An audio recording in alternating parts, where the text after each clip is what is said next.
আল্লাহর নামগুলো ধরে যদি দোয়া করেন আল্লাহ ওই দোয়া ফিরায় দেয় না। সুবহানাল্লাহ বলেন। আপনি যদি দোয়ার মধ্যে বলেন ইয়া রহমান, সবাই বলেন ইয়া রহমান, ইয়া রহিম, ইয়া হাইয়্যু, ইয়া কাইয়্যুম, আল্লাহর চমৎকার নামগুলো ধরে ধরে যদি আল্লাহর কাছে ফরিয়াদ করেন, আল্লাহর নামগুলো ডাকেন, আপনার দোয়া মুহূর্তেই কবুল করবে কে? ও আমার গুনাহগার বান্দারা শোনো, জুলুম করেছো, ভুল করেছো, অন্যায় করেছো, আল্লাহর রহমত থেকে নিরাশ হয়ো না। আমরা বিশ্বাসীরা কঠিন কালেও আল্লাহর রহমত থেকে নিরাশ হব না, ঠিক কিনা বলেন? আল্লাহর রহমত থেকে নিরাশ হবেন? ভুল করে ফেলছেন, আরে ভুল তো সবাই করে, পাপ হইছে, আরে পাপ তো সবার আছে, আমরা সবাই পাপী, সবাই পাপী। যত পাপ হোক, ভুল হোক, অন্যায় হোক, অনুতপ্ত হয়ে তওবা করে ওযু করে জায়নামাজটা বিছিয়ে সেজদা দিয়ে চোখের পানি ছাড়েন। চোখের বেয়ে পড়া পানি আল্লাহর কাছে যে কত প্রিয়। অনুতপ্ত বান্দার চোখের পানির ফোঁটা তার চোখ বেয়ে নাকের ডগাবে জমিনে ড্রপ করার আগেই আল্লাহর ওই বান্দার সব গুনাহ মাফ করে দেয়। বিষ্ণু ইসলাম এভাবে আল্লাহর নামগুলো ধরে ধরে জিকির করতেন, আল্লাহর নাম জপতেন। তিনি বলতেন আসআলুকা বিকুল্লি ইসমিন হুয়া লাক, আল্লাহ তোমার যত নাম আছে সব নামের ওসিলায় তোমার কাছে ফরিয়াদ করি, সব নামের ওসিলায়। আনসালতাহু ফি কিতাবিক, যে নাম তুমি তোমার কিতাবে নাজিল করেছো। আও আল্লামতাহু আহাদাম মিন খালকিক, অথবা তোমার কোন সৃষ্টিকে তোমার নাম তুমি জানিয়েছো।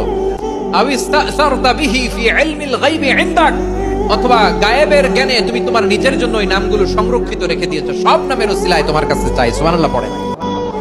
তার মানে আল্লাহ তোমার যে নামগুলো আমরা জানি এগুলার ওসিলায়ও চাই, যে নামগুলো আমরা জানি না সেগুলোর ওসিলায়ও চাই। আল্লাহর সব নাম আল্লাহ আমাদেরকে জানায় নাই, কিছু নাম জানিয়েছেন, কিছু নাম তিনি জানান নাই। সুবহানাল্লাহ বলেন। আল্লাহ তাআলা তার কিছু নাম কোরআনে উল্লেখ করেছেন, কিছু নাম স্পেশাল কিছু নবীদেরকে জানিয়েছেন, আর কাউকে জানান নাই। কিছু নাম তিনি কিয়ামতের দিন আমাদের সামনে প্রকাশ করবেন যে এইটাও আমার একটা নাম, এটা তোমরা কেউ জানতা না। সুবহানাল্লাহ। সারপ্রাইজ হিসেবে আল্লাহ তাআলা রেখে দিয়েছেন, কেউ জানে না। কিয়ামতের দিন আল্লাহ তাআলা সেই নামগুলো জানাবেন।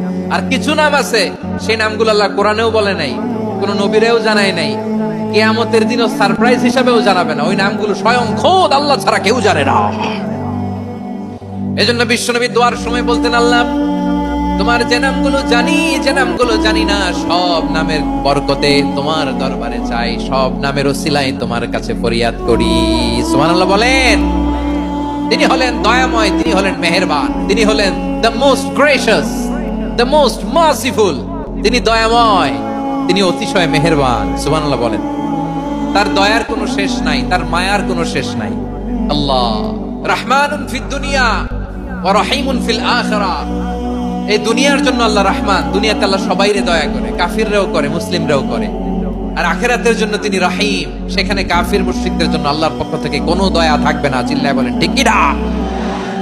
এজন্য আল্লাহ বললেন আমার মৌলিক একটা নাম হলো রহমান। আল্লাহর পরে অন্য কোন নাম দিয়ে যদি তোমরা আমার নাম প্রকাশ করতে চাও, জপতে চাও, ডাকতে চাও, তোমরা রহমান নামে ডাকো। রব্বুল আলামিন ইরশাদ করেন কুলিদুল্লাহ আও ইদউর রহমান আইয়াম্মা তাদউ ফালাহুল আসমাউল হুসনা। আমাকে আল্লাহ নামে ডাকো কিংবা আমি আল্লাহকে রহমান নামে ডাকো, যে নামেই ডাকো না কেন আমার আছে অনেকগুলো সুন্দর সুন্দর নাম। যে নামেই ডাকো আমি শুনি, ডাকলেই আমি সাড়া দেই। সকালে ডাকলেও সাড়া দেই, দুপুরে ডাকলেও সাড়া দেই, মাঝ রাতেও যদি আমরা বিপদে পড়ি ডাকলে আমাদের ডাকে সাড়া দেয় কে? সবাই বলুন তো, সাড়া দেয় কে? আবার বিশ্বনবী যখন মক্কায় দাওয়াত দিচ্ছিলেন তিনি মাঝে মাঝে আল্লাহর নাম বলছিলেন, মাঝে মাঝে তিনি রহমান নাম বলছিলেন। যখন তিনি বললেন ওয়াইদা কিলা লাহুমুসজুদু লিররহমানি ক্বালু ওয়ামার রহমান। বিশ্বনবী মক্কায় যখন মক্কার কাফিরদেরকে, কুরাইশদেরকে বলল তোমরা রহমানকে সিজদা দাও, রহমানের ইবাদত করো, রহমানের জন্য সিজদায় লুটিয়ে পড়ো। মক্কাবাসী বলে রহমান আবার কে? রহমান রে তো চিনি না। রহমানকে আল্লাহ চিনি, রহমান চিনি না। মক্কাবাসী কি বলে? কারে চিনে? আল্লাহরে চিনে। কারে চিনে না? রহমান কে তো চিনি না। রহমান আবার কোথা থেকে আসলো? কে Rahman? Who is this Rahman? যখন তারা বলে রহমান রে চিনি না, আল্লাহর গায়রতে আঘাত লেগেছে। আল্লাহ বলে রহমান রে চিনো না, না তাদেরকে চিনানোর জন্য আল্লাহ ৭৮ আয়াত বিশিষ্ট আর রহমান নামে কোরআনে একটা সূরা নাযিল করেছেন। যখন মক্কার কুরাইশরা বলে আল্লাহ চিনি, রহমান চিনি না, আল্লাহ বলে রহমান রে চিনো না, তাহলে চিনে নাও। রহমান নামে তিনি ৭৮ আয়াত বিশিষ্ট কালামুল্লাহ মাজিদে একটা গোটা সূরাই নাজিল করে দিয়েছেন। তিনি নাজিল করলেন আর রহমানু আল্লামাল কুরআনা খালাকাল ইনসানা আল্লামাহুল বায়ান। দয়াময় রহমান শেখালেন কোরআন, বানালেন ইনসান, শেখালেন বায়ান। দয়াময় রহমান শেখালেন কোরআন, বানালেন ইনসান, শেখালেন বায়ান। দয়াময় রহমান শেখালেন কোরআন, বানালেন ইনসান, শেখালেন বায়ান। পড়েন আল্লাহু আকবার। আল্লাহ বলে রহমান কারে বলে চেনো না, শুনে নাও। ৭৮ আয়াত বিশিষ্ট গোটা একটা সূরাই নাজিল করে দিলাম, সূরাতুর আর রহমান। আর রহমান তিনি দয়ালু, আল্লামাল কুরআন তিনি মানুষকে কোরআন শিখিয়েছেন, খালাকাল ইনসান মানুষ বানিয়েছেন, আল্লামাহুল বায়ান মানুষকে কথা বলা বর্ণনা করা শিখিয়েছেন। পড়েন সুবহানাল্লাহ। গোটা একটা সূরাই নাজিল করেছেন সূরাতুর আর রহমান। আমার বারোখালীর ভাইয়েরা, তার নাম হচ্ছে আর রহমান আর রাহিম, মানে দয়াময় মেহেরবান। তার দয়া যে কত বেশি আপনি কল্পনাও করতে পারবেন না, আপনি কল্পনাতেও আনতে পারবেন না তার দয়া কত বেশি। বিষ্ণু ইসলাম ফরমান লাম্মা কাদাল্লাহুল খালকা কাতাবা ইনদাহু ফাওকা আরশিহি। আল্লাহ যখন মহাবিশ্বের সব সৃষ্টি করে সারলেন, তিনি আরশের উপরে লিখলেন সাবাকাত রাহমাতি গাদাবি, সাবাকাত রাহমাতি গাদাবি। কোথায় লিখছে? আরশের উপরে। আওয়াজ করে বলেন তো কোথায় লিখেছে? আরশের উপরে আল্লাহ লিখলেন সাবাকাত রাহমাতি গাদাবি। এর মানে হলো আমার দয়ার কাছে, আমার ভালোবাসার কাছে আমার ক্রোধ পরাজয় বরণ করেছে, আমার দয়ার কাছে আমার রাগ কিংবা ক্রোধ পরাজয় বরণ করেছে। মানে আমি আল্লাহর দয়া আছে, আবার আমি আল্লাহর ক্রোধ বা রাগ আছে, কিন্তু আমি আল্লাহর রাগের চেয়ে দয়া বেশি। আওয়াজ করে বলেন আল্লাহর রাগ বেশি না দয়া বেশি? আল্লাহর যদি রাগ থাকতো আমরা বাঁচতে পারতাম?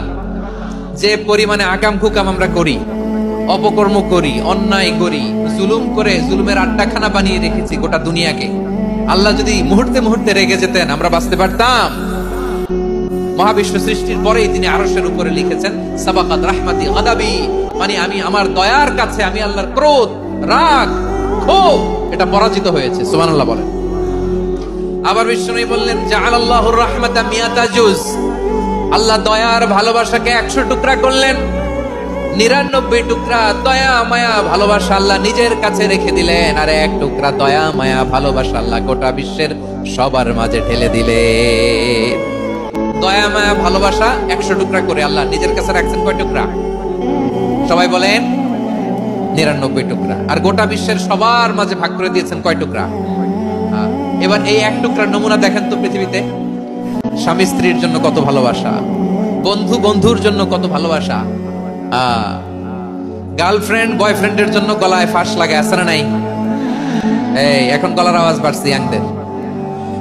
হুজুর এখন গার্লফ্রেন্ড বয়ফ্রেন্ডের ভিতরে ঢুকছে, এখন আমরা আছি হুজুর। জেগে উঠছে বারোয়াখালী। দেখেন এই তো কয়েকদিন আগেই তো, কত বছরের ১২ না কত বছরের এক মেয়ে, কত বছর? ১১। ওই দেখেন সব মুখস্থ দুষ্টগুলা, আর কিছু মুখস্থ না থাকলে এগুলো মুখস্থ। ১১ বছরের, তারে কি বলবো, তরুণীও তো না, কিশোরী। এই কিশোরী ভালোবাসার টানে বাপ মা থুইয়া চলে গেছে কোথায়? দেখেন ভালোবাসারে আল্লাহ ১০০ টুকরা করেছেন, ৯৯ টুকরা ভালোবাসা আল্লাহ নিজের জন্য রেখেছেন, ১ টুকরা আমাদের সবাইকে ভাগ করে দিয়েছে। যত পাখি আছে পৃথিবীতে, যত মাছ আছে, যত প্রাণী আছে, যত মানুষ আছে, যত জিন আছে, আমরা সবাই মিলে পেয়েছি ভালোবাসার কয় টুকরা? আর আরশে আজিমের অধিপতি আল্লাহ, তিনি তার কাছে ভালোবাসা রেখে দিয়েছেন কয় টুকরা? তাহলে এবার আওয়াজ করে বলেন আল্লাহর রাগ বেশি নাকি দয়া বেশি? আল্লাহ তুমি দয়ার সাগর রহমানুর রহিম, তোমারে দয়াই পূর্ণ আমার সারা নিশিদিন। সবাই পড়েন আল্লাহ তুমি দয়ার সাগর রহমানুর রহিম, তোমারে দয়াই পূর্ণ আমার সারা নিশিদিন। আল্লাহু আকবার। আল্লাহ বলেন রাহমাতি ওয়াসিআত কুল্লা শাই, গোটা বিশ্বের সব জায়গায় আমি আল্লাহর রহমত বিস্তৃত, এমন কোন জায়গা নাই যেখানে আমি আল্লাহর রহমত নাই, ঠিক কিনা বলেন? এমন কোন জায়গা নাই আমি আল্লাহর রহমত নাই। আমি আল্লাহর রহমত ছাড়া গাছের একটা পাতা নড়ে না, আমি আল্লাহর দয়ার রহমত ছাড়া গাছের একটা পাতা পড়ে না, আমি আল্লাহর দয়ার রহমত ছাড়া আকাশ থেকে এক ফোঁটা বৃষ্টি ঝরে না। তিনি হলেন রহমান, তিনি হলেন রাহিম, ঠিক কিনা বলে? তিনি হলেন আর রহমান, তিনি হলেন আর রাহিম। তার দয়ার কোনো শেষ নাই, তার মায়ার কোনো